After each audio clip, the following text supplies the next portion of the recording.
Hello, good morning. Welcome to my class. This is chapter 3 of class 9th. Let us start the chapter. Atoms and molecules.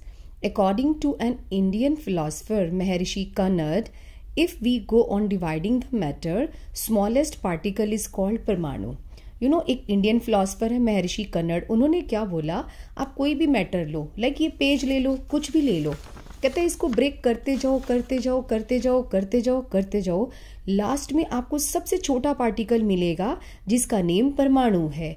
It means in this word every matter is made up of परमाणु. Indian philosopher Pakudha Katyayana elaborated this that these particles exist in combined form. ये जो particles हैं combined form में exist करते हैं. Greek philosopher थे Democritus and Leucippus. Law of chemical combination दिया. इन्होंने भी सेम बात बोली जो ऊपर हमारे इंडियन फिलोसफर ने बोली है, वही सेम बात ग्रीक फिलोसफर्स ने बोली है. Now the laws of chemical combination, what does it mean कि जब कोई भी एटम्स या मॉलिक्यूल्स आपस में कंबाइन करते हैं तो कौन कौन से लॉज वो फॉलो करते हैं. These were given by Antoine L Lavoisier and Joseph C L Proust. Law of conservation of mass, like you take copper sulphate, उसको रिएक्शन करवा दो सोडियम कार्बोनेट के साथ, या बेरियम क्लोराइड और सोडियम सल्फेट. जब इनकी रिएक्शन हो जाएगी, before and after reaction the total mass of reactants and products will be the same. Means अगर हम इन दोनों की रिएक्शन करवाएं, कॉपर सल्फेट और सोडियम कार्बोनेट का, आपको पता है ये एक्सचेंज हो जाते हैं. मीन्स सोडियम सल्फेट हो जाएगा, कॉपर कार्बोनेट हो जाएगा. या फिर हम रिएक्शन करवाएं barium chloride plus sodium sulphate की, तो इट मीन्स कि जो मास होता है वो कंजर्व रहता है, फिनिश नहीं होता. रिएक्शन से पहले और रिएक्शन के बाद टोटल मास जो होगा रिएक्टेंट्स का और प्रोडक्ट्स का बिल्कुल सेम होगा. So this law states that mass can neither be created nor be destroyed. हम कोई भी चीज इस दुनिया में नष्ट नहीं कर सकते और ना ही हम उनको क्रिएट कर सकते हैं या बना सकते हैं. ये इस लॉ का मतलब है. कंजर्व का मतलब होता है स्टोर करना, मतलब उतना ही रहना, न कम न ज्यादा. सेकेंड लॉ था लॉ ऑफ कांस्टेंट प्रोपोर्शन. इस लॉ में क्या कहा गया है, in a chemical substance the elements are always present in definite proportion by mass. इस लाइन का मीनिंग क्या है, चलो let us take the example of water. Right, oxygen और हाइड्रोजन का जो रेशियो है ना वो 8:1 है. मीन्स इन वाटर हमेशा 16 ग्राम ऑक्सीजन 2 ग्राम हाइड्रोजन से रिएक्शन करके वाटर बनाएगी. ये वाटर आप कहीं से भी लेके आओ, इनका प्रोपोर्शन सेम रहेगा.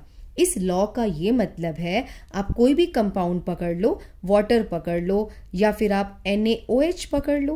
NaOH, सोडियम का मास होता है 23 ग्राम, ऑक्सीजन का होता है 16, हाइड्रोजन का होता है 1. ये हमेशा इसी ही मास में रिएक्शन करेंगे. हमेशा 23 ग्राम सोडियम 16 ग्राम ऑक्सीजन और 1 ग्राम हाइड्रोजन से रिएक्शन करके ही NaOH बनाएगा. ये NaOH आप कहीं से भी लेके आओ, लेकिन इसका जो रेशियो है बाय मास वो सेम रहेगा. This is the law of constant, means fixed. Proportion means उनका हिस्सा. Next is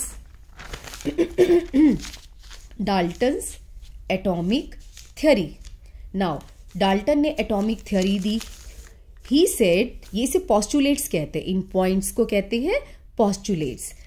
all matter is made up of tiny particles called atoms. इस दुनिया में सारे के सारे जितने भी मैटर हैं, matter means anything which occupy space and has मास. आपके पड़ोसी के घर से एक परौंठी की खुशबू आ रही है, वो खुशबू भी मैटर है. कुछ भी जो आपकी 5 सेंसेस में से कोई भी सेंस उसको फील करती है, इस दुनिया में कोई भी चीज जो जिसका मास होता है, स्पेस ऑक्यूपाई करती है, उसे हम मैटर कहते हैं. सॉरी, डाल्टन ने कहा कि all matter is made up of tiny particles called atoms. इस दुनिया में हर चीज फाइनली एटम्स की बनी होती है. Atoms are indivisible particles. Indivisible का मतलब है उसको हम फर्दर तोड़ नहीं सकते, काट नहीं सकते. एटम सबसे छोटा होता है. Which can not be created और डिस्ट्रॉयड. ना तो उसे हम बना सकते हैं और ना ही हम उसे नष्ट कर सकते हैं किसी भी केमिकल रिएक्शन में. Third postulate, atoms of given element are identical in mass and chemical properties. इस लाइन का ये मतलब है कि मान लो हम आयरन का एग्जाम्पल ले लेते हैं। Fe जो है आयरन का सिंबल है। इसके अंदर जितने भी एटम्स होंगे आयरन के टुकड़े में, मान लो कितने भी हैं, 10 मिलियंस 20 मिलियंस जितने भी हैं, उन सब का जो मास और केमिकल प्रॉपर्टीज सेम होंगी। Next, atoms of different elements have different masses and chemical properties. इस लाइन का मतलब है कि मान लो आयरन और सोडियम ले लेते हैं हम लोग। सोडियम के जो एटम्स होंगे वो आपस में तो सेम होंगे, लेकिन सोडियम के एटम्स आयरन के एटम से अलग होंगे। मींस डिफरेंट एलिमेंट के एटम्स का मास और केमिकल प्रॉपर्टीज डिफरेंट होगी। सेम एलिमेंट के सारे एटम सेम होंगे, डिफरेंट एलिमेंट्स के एटम्स डिफरेंट होंगे। Now atoms combine in ratio of small whole numbers to make compounds. अब देखो, हाइड्रोजन एक एलिमेंट है, ऑक्सीजन भी एलिमेंट है। ये स्टेटमेंट कहता है कि दो एलिमेंट फिक्स रेशियो में आपस में कंबाइन भी कर सकते हैं। Like 16 gram oxygen 2 gram hydrogen से कंबाइन करके वाटर बना लेगी, और ये फिक्स है। 16 का 15 नहीं होगा, 2 का 3 नहीं होगा। This ratio is fix. So, the relative number and kinds of atoms are constant in a given compound. इस लाइन का ये मतलब है कि वाटर का फॉर्मूला हमेशा H2O ही रहेगा।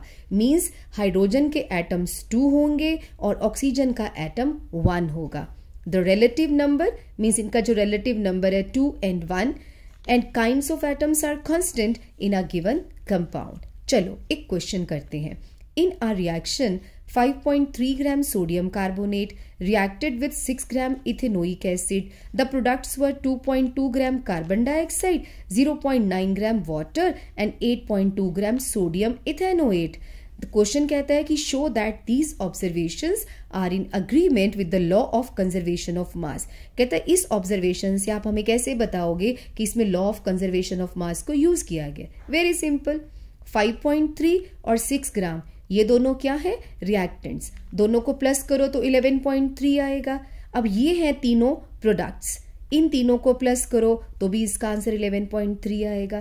तो इससे यह क्या पता चलता है कि रिएक्टेंट्स का टोटल मास रिएक्शन से पहले और बाद में जो प्रोडक्ट बन जाते हैं उनका मास सेम रहेगा। तो ये आप अपने आप अटेम्प्ट करने की कोशिश करो। नेक्स्ट टॉपिक है what is an atom.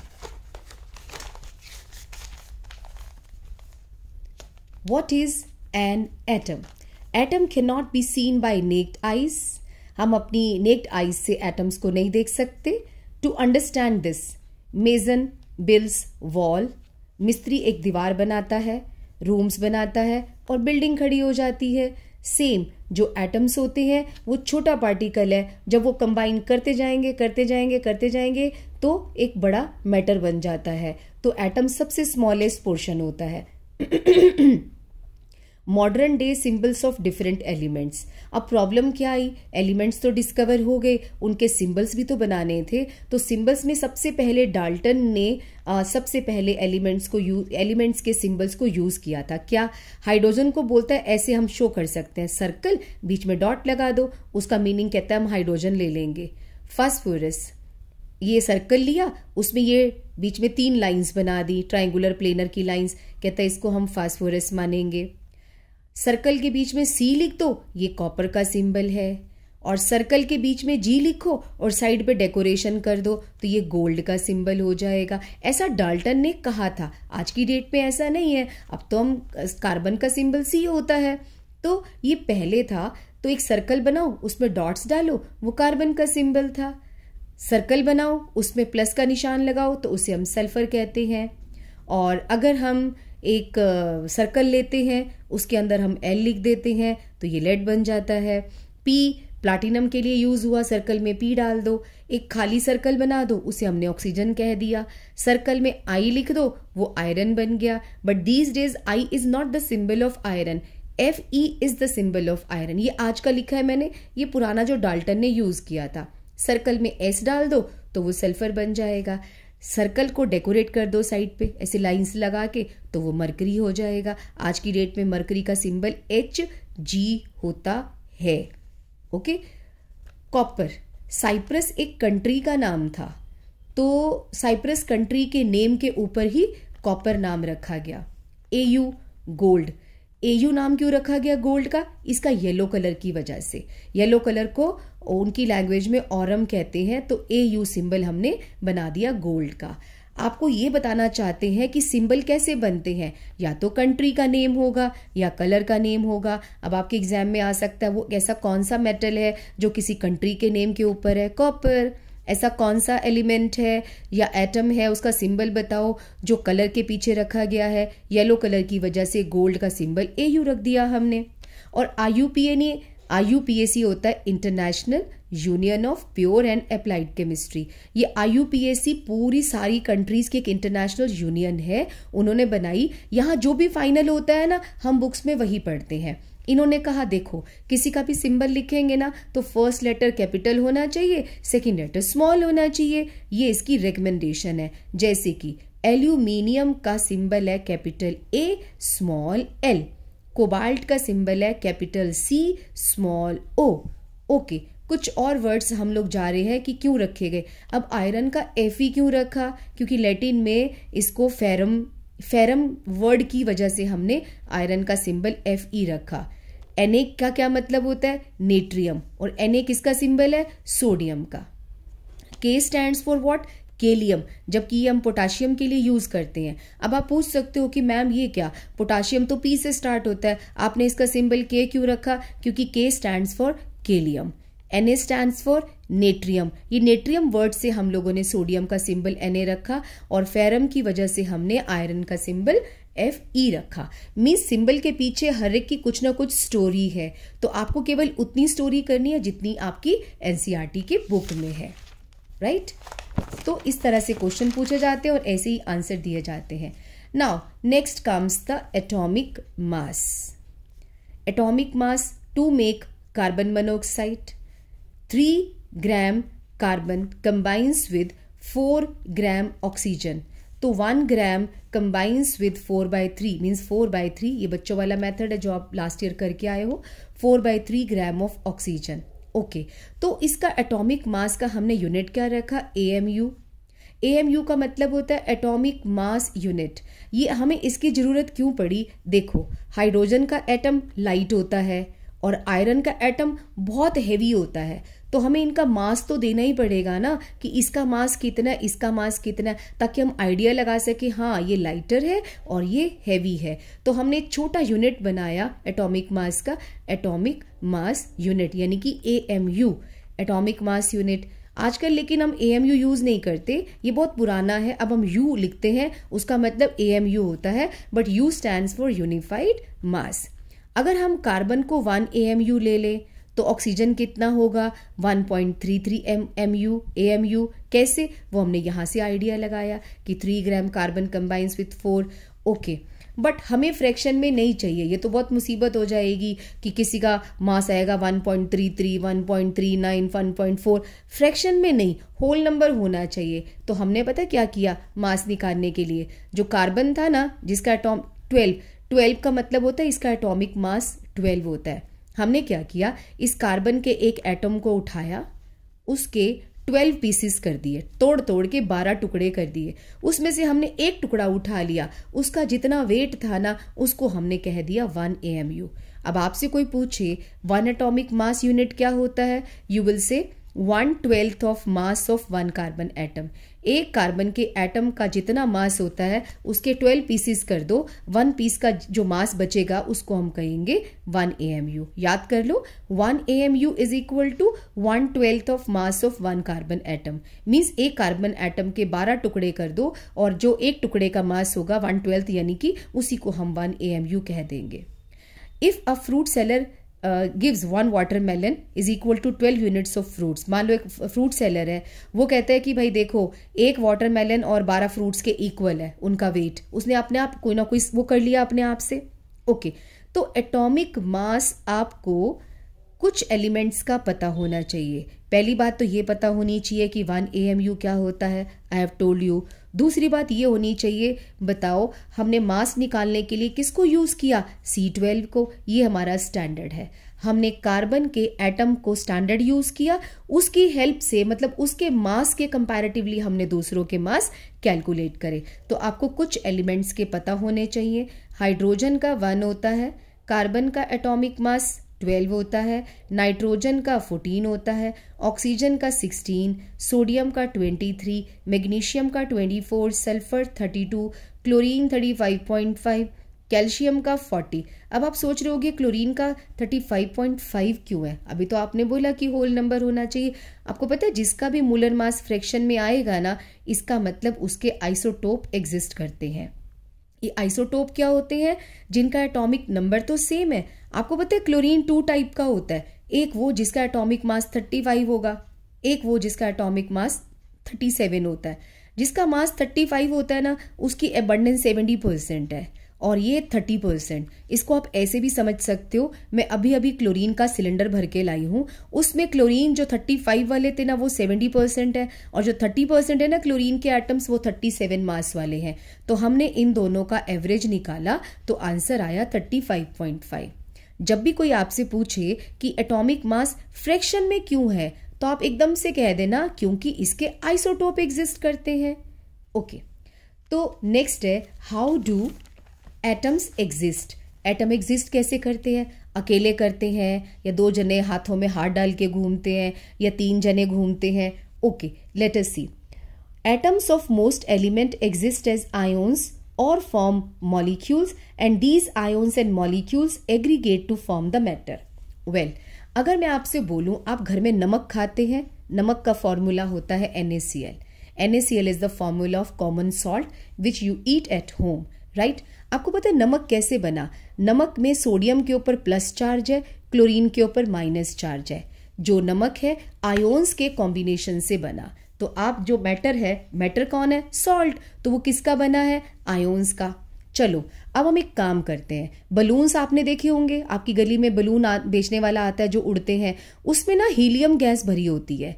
Helium gas क्या होती है? ये अकेली एग्जिस्ट करती है, हीलियम एस एटम्स, तो ये अकेली उड़ती है। ओके, चलो आज हम ना क्लोरीन लेके आते हैं मार्केट से। मैं क्लोरीन मार्केट से बाय करके लाई तो क्लोरीन का फॉर्मूला Cl2 था, मीन्स 2 क्लोरीन के एटम्स इकट्ठे हाथों में हाथ डाल के घूम रहे हैं 2 जने। अब ये मॉलिक्यूल की फॉर्म में एग्जिस्ट करता है, ये हीलियम है ये एटम की फॉर्म में एग्जिस्ट करता है, NaCl आयोन्स की फॉर्म में एग्जिस्ट करता है। तो यहाँ ये लिखा हुआ है जो एटम्स होते हैं वो अकेले एग्जिस्ट भी कर सकते हैं, आयोन्स की फॉर्म में भी एग्जिस्ट कर सकते हैं, और मॉलिक्यूल बना के भी एग्जिस्ट कर सकते हैं। अब इस NaCl को इकट्ठा कर दो, जब करोड़ों NaCl के आयोन्स हो जाएंगे तो आपके हाथ में नमक आ जाएगा। नमक कौन है? मैटर।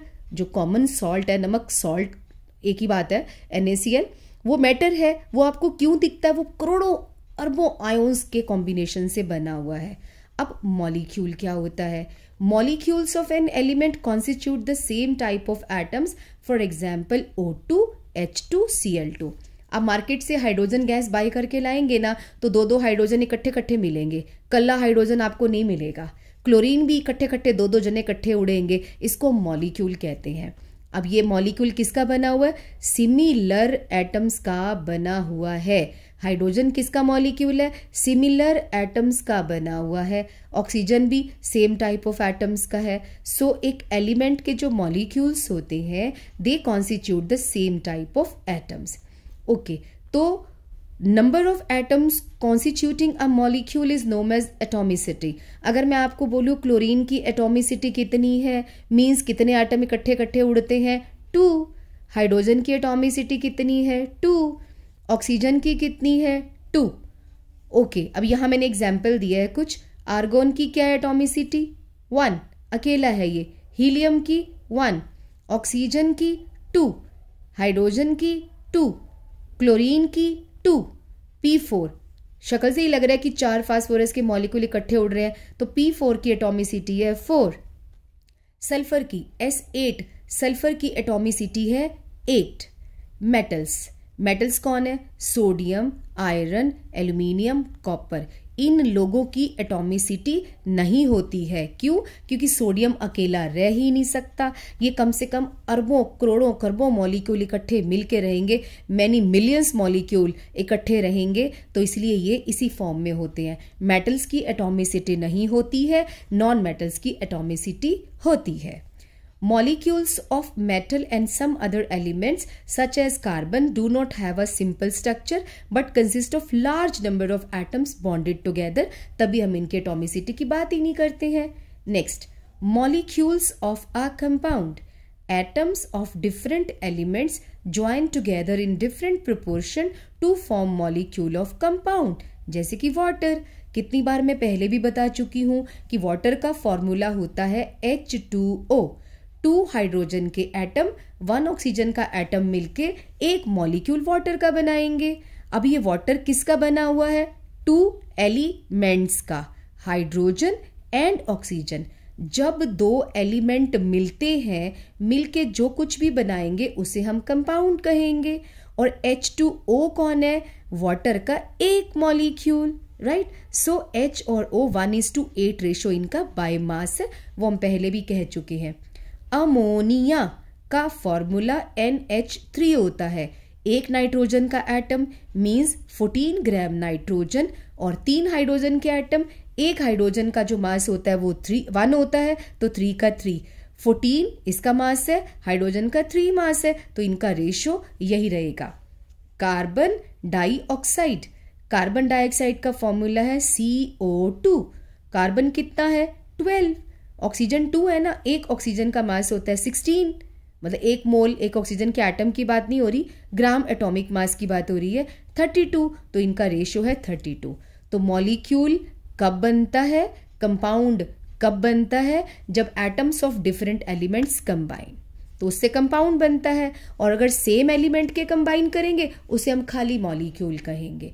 तो मॉलिक्यूल सिंपल भी हो सकता है एलिमेंट का, मॉलिक्यूल कंपाउंड का भी हो सकता है। एलिमेंट का मॉलिक्यूल में सेम टाइप ऑफ एटम्स होते हैं, कंपाउंड के मॉलिक्यूल में डिफरेंट एटम्स भी होते हैं, जैसे कि water, ammonia, carbon dioxide etcetera. Video को कम से कम 2-3 बार देखो तो आपको बातें समझ में आएंगी। Now what is an ion? Ion होता क्या है? मैंने पीछे आपको क्या बताया था? NaCl जो कॉमन सॉल्ट हम ईट करते हैं उसमें होता है। The charged species are known as ions. Ions किसे कहते हैं? जिसके ऊपर चार्ज होता है। कौन सा? या तो नेगेटिव होगा या पॉजिटिव होगा। नेगेटिव वाले चार्ज स्पीशीज को हम कहते हैं एनायोन। What is एनायोन? जिसके ऊपर नेगेटिव चार्ज होता है। अभी मैंने आपको पीछे NaCl का बताया था, Na पे पॉजिटिव चार्ज होता है, क्लोरीन पे माइनस चार्ज होता है। If I ask you in NaCl एनायोन कौन है? क्लोरीन। और कैटायोन कौन है? सोडियम। जिस पे पॉजिटिव चार्ज होता है उसे हम कैटायोन कहते हैं, जिस पे नेगेटिव चार्ज होता है उसे हम एनायोन कहते हैं। फॉर एग्जाम्पल, Eg का मतलब होता है एग्जाम्पली ग्रेटिया, जिसका मीनिंग है for example. Sodium chloride, NaCl is made up of sodium cation and charged chloride ion, यानी कि नेगेटिव चार्ज वाला क्लोरीन, इसे हम एनायोन कहते हैं। A group of atom carrying a charge is known as polyatomic ion। यहाँ पे क्या था? सिंगल पे चार्ज था, सोडियम अकेले पे पॉजिटिव चार्ज है, Cl अकेले पे चार्ज है। और अगर बड़े सारे एटम्स के ऊपर इकट्ठा चार्ज आ जाए तो उसे हम कहते हैं पॉली, मीन्स मैनी, एटम का आयोन। For example sulphate.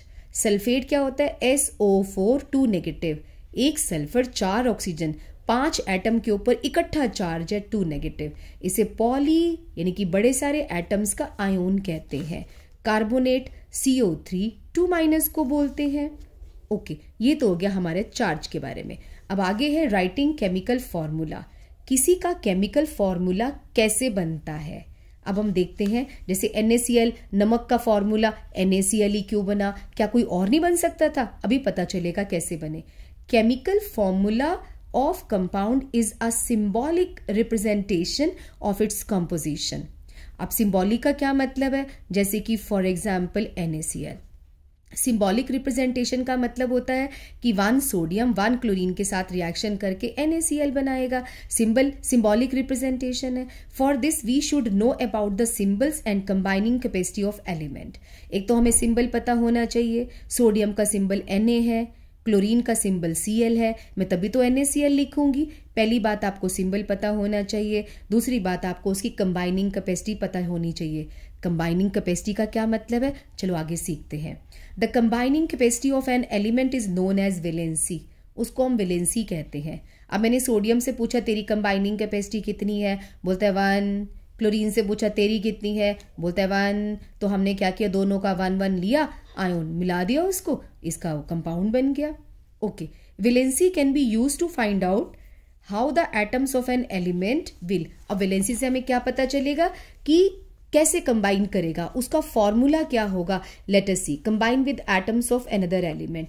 अब देखो यहाँ पे सोडियम का चार्ज +1 है, पोटाशियम का K+1, सिल्वर का Ag+1, कॉपर का Cu+1। वैसे कॉपर का 2 भी होता है बट हमने यहाँ 1 लिया है, किसी किसी के 2 भी हो सकते हैं। मैग्नीशियम का 2 वैलेंसी होती है, कैल्शियम की भी 2 वैलेंसी होती है, जिंक की 2 होती है, aluminium has 3, iron has 2 and 3 also. मैंने अभी बोला ना किसी किसी की 2 भी होती हैं। अब इधर देखो, ये तो मैंने सारे कैटायन लिखे हैं जिनके ऊपर पॉजिटिव चार्ज है। इधर जो है हाइड्रोजन को छोड़ के बाकी सारे आयोन एनायोन है। क्लोराइड के ऊपर 1 negative, bromide Br-1, iodide iodine -1। अब आप सोच रहे हो कि 1 तो लिखा नहीं मैंने, इट्स क्वाइट अंडरस्टूड। अगर खाली माइनस लिखा है तो उसका मतलब 1 ही होता है। Iodide I- oxide O2 negative, sulphide S2 negative, nitride N3 negative. This is symbol and this is charge. Carbonate CO3 2 negative, ये पॉली एटॉमिक एनायोन है। Sulphate SO4 2 negative, phosphate PO4 3 negative. चलो अब हम कंपाउंड बनाते हैं। सबसे पहले अगर मैं आपसे पूछूं कि H और Cl आपस में जब बॉन्ड बनाएंगे तो फॉर्मूला क्या होगा, फिर आप हिसाब लगाओगे। इसकी भी 1 वैलेंसी है, इसकी भी 1 वैलेंसी है, दोनों आ जाते हैं, एक H और Cl बन गया हाइड्रोजन क्लोराइड। ओके, अब हमने हाइड्रोजन और ऑक्सीजन को मिलाना है। हाइड्रोजन कहता है मेरी 1 वैलेंसी है, ऑक्सीजन कहता है मेरी तो 2 है, चल तू अपना एक और भाई पकड़ के लेके आ ताकि हम वाटर बना सके। तभी तो फॉर्मूला H2O है, बिकॉज ऑक्सीजन की कैपेसिटी है, वैलेंसी है 2 और हाइड्रोजन की है 1। तो ऑक्सीजन कहता है भाई मेरे को तो 2 हाइड्रोजन चाहिए, बोलता है हम तो एक बॉन्ड बनाएंगे, कहता है मेरे को नहीं पता, तो एक हाइड्रोजन और पकड़ के ला।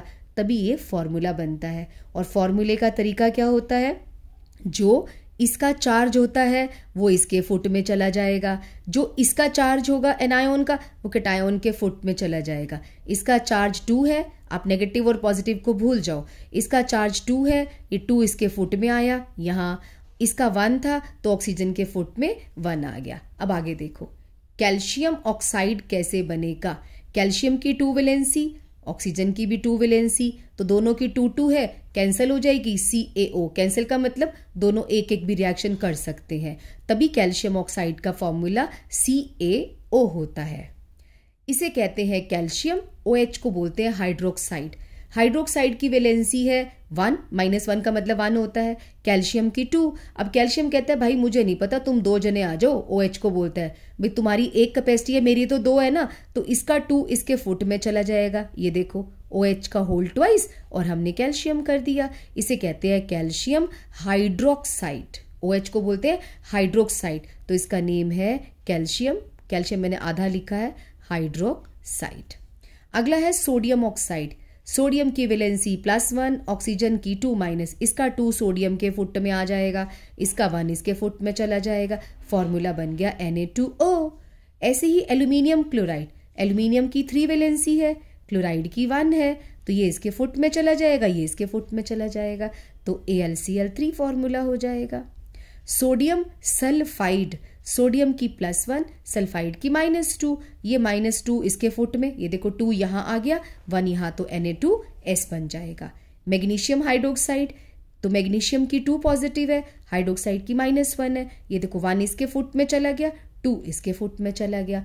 तो किसी का फॉर्मूला बनाना हो, इसको आप याद करेंगे, और जब तक ये आप याद ना कर लें आपको फॉर्मूले नहीं आ सकते। मैं बार बार बता रही हूँ, तो कोशिश करें इन पूरे को लर्न करें, लर्न करके बार बार नोटबुक पे लिखें, फिर आपको अपने आप फॉर्मूले बनाने आ जाएंगे।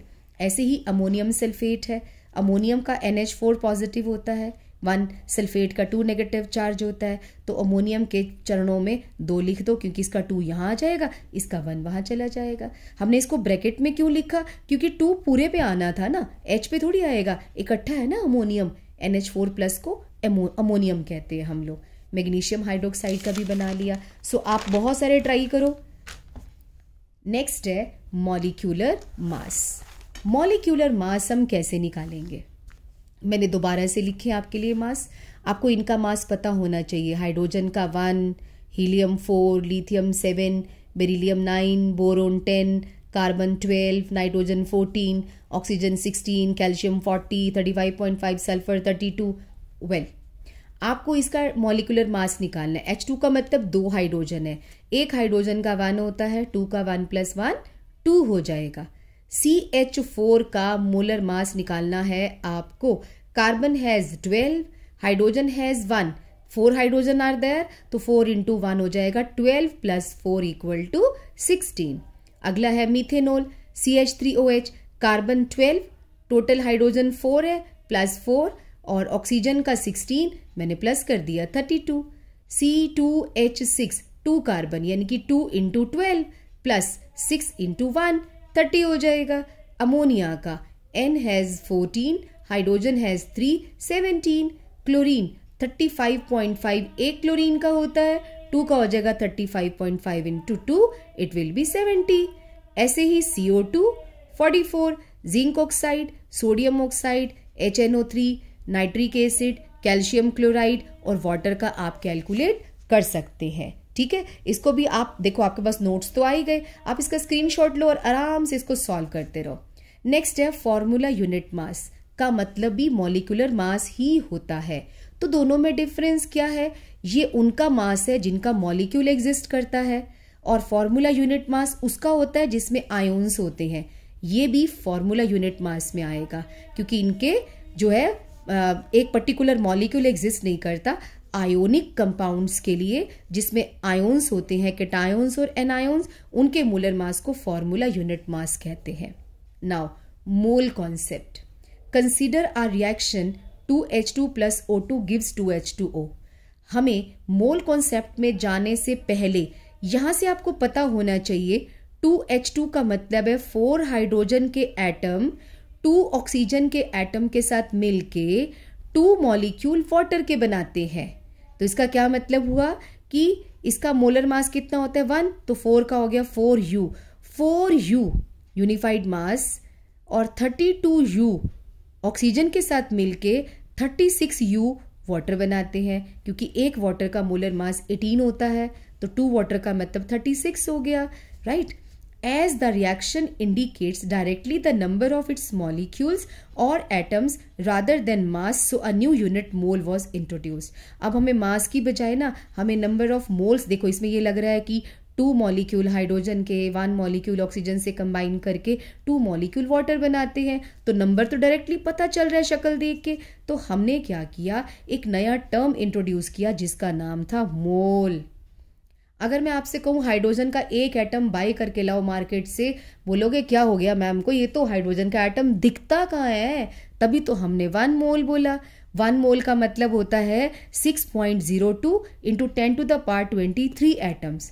ये तो बड़ी अजीब बात है, हम तो इसको भी काउंट नहीं कर सकते। यस, लेकिन इसका मीनिंग यही है, जब भी हम बोलेंगे 1 मोल तो आप समझ जाना इतने एटम्स होंगे। तो हम आइडिया कैसे लगाएंगे, वेरी सिंपल, जो इसका एटॉमिक मास होता है ना, अगर मैं कहूँ आप 1 मोल कार्बन एटम खरीद के लाओ मार्केट से, आप फटाफट पता लगाओगे वो एक कार्बन का एटॉमिक मास कितना है, 12 ग्राम। आप फटाफट 12 ग्राम कार्बन ले आओगे, ये लो आपने चाइना डिश में मुझे ना 12 ग्राम कार्बन ला के रख दिया। अब मैं तुमसे कहती हूँ चलो बच्चों इसके एटम्स काउंट करो, कहना मैम काउंट करने की क्या जरूरत है, ये तो 1 मोल है। 1 मोल का मतलब आप सीधा बोल देना 6.02 × 10⁻23, और इस नंबर को हम कहते हैं एवोगैड्रो नंबर, राइट। तो अब आगे देखो, धीरे धीरे बढ़ते जाएंगे, क्वेश्चंस करते जाएंगे। This word mole was introduced by Wilhelm Ostwald in 1896। Molar mass, mole का मतलब होता है हीप और पाइल, ढेरी। It was accepted in 1967। दिया तो उसने 1896 में था, लेकिन एक्सेप्ट किया गया था 1967 में।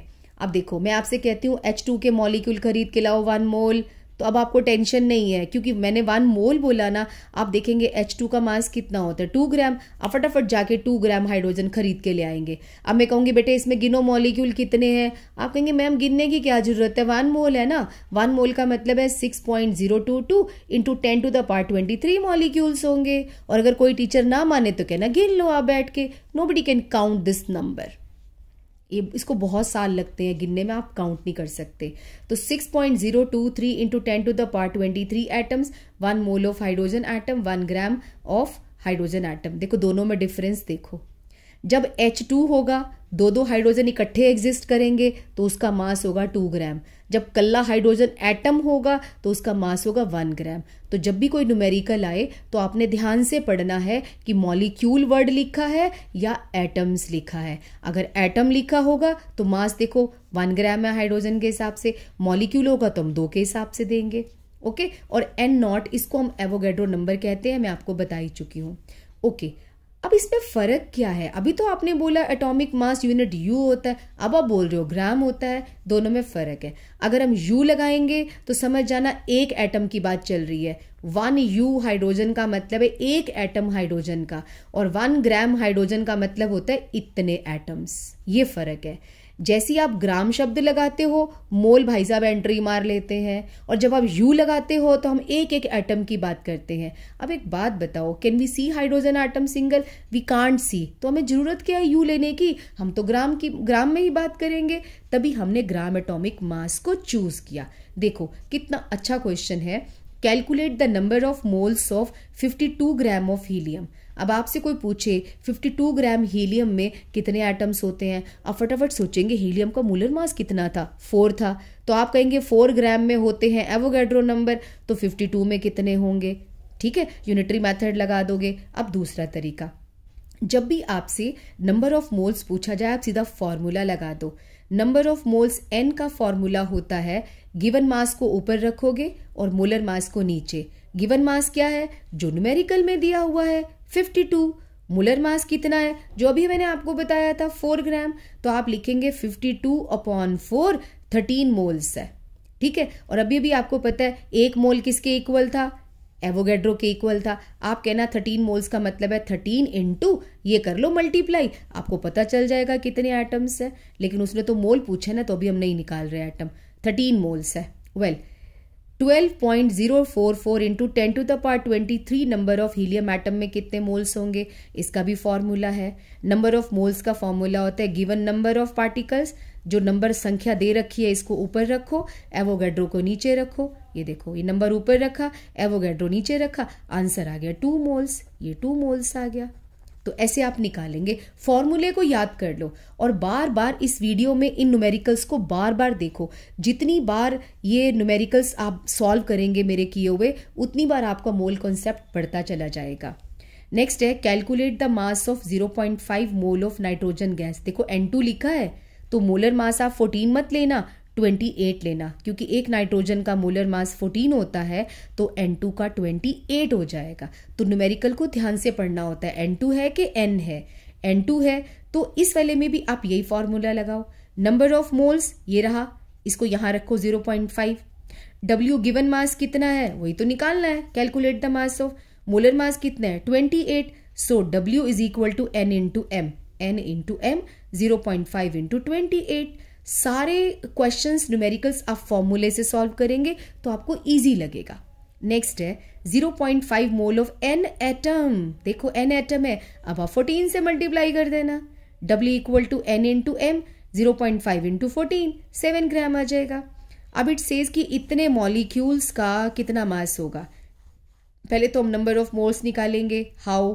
जो गिवन मास है उसको हम, ये नंबर ऑफ N2 मॉलिक्यूल्स है, इसको हम रखेंगे ऊपर और उसको रखेंगे नीचे। Sorry, it must be sorry ये चल रहा है ना 3 पॉइंट इस क्वेश्चन की है, ये वाला इस क्वेश्चन को सॉल्व किया हुआ है। ये गिवन नंबर ऑफ मोल्स ऊपर रखेंगे, एवोगैड्रो को नीचे रखेंगे, काट दो 1/2 मोल आ जाएगा।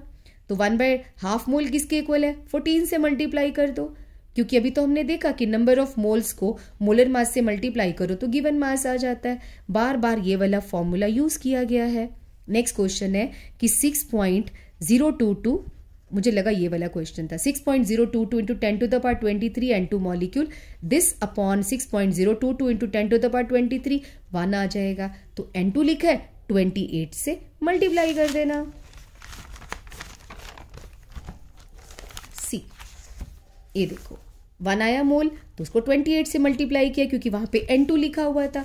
Next, calculate number of particles in 46 gram of sodium atom. सबसे नंबर ऑफ पार्टिकल्स का फॉर्मूला क्या होता है, पहले तो given mass upon molar mass से n निकाल लो, उसको एवोगैड्रो से मल्टीप्लाई कर दो। याद रखना फॉर्मूला, अगर हमें नंबर ऑफ एटम्स निकालने हो तो given mass upon molar mass into n not कर देते हैं। ओके, पहले का है 46 ग्राम सोडियम, गिवन मास की जगह लिखेंगे 46, सोडियम है तो यहां लिखेंगे 23 क्योंकि इसका मोलर मास 23 है। सो 46 अपॉन 23 इंटू एवोगैड्रो नंबर होता है 6.022, या मैंने 6.02 भी लिखा है, बोथ है राइट, इंटू 10⁻23, ये आंसर आ गया। नेक्स्ट का 8 ग्राम O2, 8 लिखेंगे यहां और 32 लिखेंगे यहां, इंटू एवोगैड्रो कर देंगे। और साथ में अगर नंबर ऑफ पार्टिकल्स पूछे हैं तो इतने ही आएंगे, एटम्स पूछता तो 2 से मल्टीप्लाई भी कर देते। एनीवे, आगे 0.1 मोल, थैंक गॉड ये तो पहले ही दे रखा है। Given mass upon molar mass को मोल कहते हैं ना, तो बस इसको एवोगैड्रो से मल्टीप्लाई कर दो। n equal to n into n naught, n is already given 0.1 और एवोगैड्रो से मल्टीप्लाई कर दो। Okay, next is which has more number of atoms. 2 9 के ये वाला फॉर्मूला लगा के नंबर ऑफ एटम्स निकाल लो। कैसे, given mass upon molar mass, molar mass होता है कितना सोडियम का 23 upon 23 into Avogadro number, 100 upon 23 into Avogadro number, तो ये आंसर आ जाएगा 4.34 इंटू एवोगैड्रो नंबर। अच्छा, आयरन के कैसे निकलेंगे, 100 अपॉन 56 क्योंकि आयरन का एटॉमिक मास 56 होता है, 100 अपॉन 56 आपका ये आंसर आ जाएगा। तो बताओ किसके ज्यादा नंबर ऑफ एटम्स है, इसके। तो टोटल हमने क्या फॉर्मूले सीखे, नंबर ऑफ मोल्स निकालना हो तो given mass upon molar mass, number of atoms निकालना हो तो given mass upon molar mass into Avogadro कर देंगे। ठीक है, ये हमारे 2 तरीके हैं, बाकी इसको कैसे भी मोल्ड कर सकते हो। एटम और मॉलिक्यूल की आपको क्लैरिटी होनी चाहिए।